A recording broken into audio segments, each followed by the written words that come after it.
Hi guys, this is R.A. Sweeney here to talk to you about another passage from the book Praying with the Former Prophets as part of the Praying with the Bible series. Today I wanted to look at a prayer in 1 Samuel chapter 15. And so kind of the context for the prayer that we're looking at here, it's a pretty well-known story. King Saul was supposed to lead a battle against the Amalekites.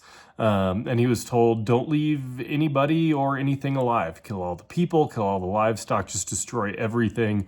We don't want to keep anything from these people. There's a whole backstory on that. They were like the fiercest enemies that Israel ever had after leaving Egypt. They were, they hated them. And so they're finally putting an end to the Amalekites. They're supposed to completely wipe them out for their wickedness, and that'll be the end of that. And then Saul doesn't. He keeps King Agag alive, which comes back to haunt Israel many, many years later in the story of Esther. The main protagonist, a guy named Haman, is described as an Agagite. He's descended from King Agag of the Amalekites here. So he kept him alive, he kept some of the livestock alive, all of those things.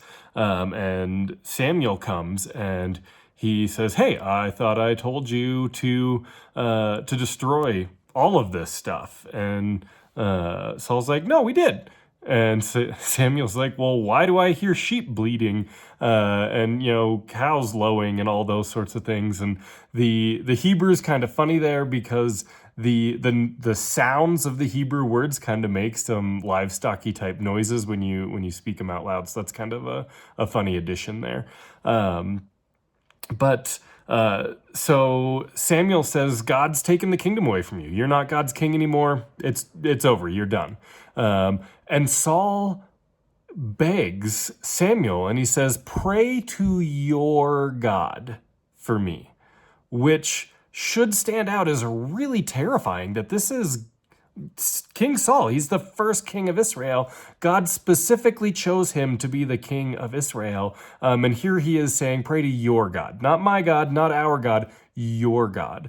And so I feel like that's just a big conviction for us. Like, is this our God that we're praying to, or are we just hoping that we can, catch on to the blessings of those around us? Because it's meant to be a personal relationship. And if it's not, then it's definitely not the same. So that's what I wrote about for this passage. I hope it's a blessing. Thanks.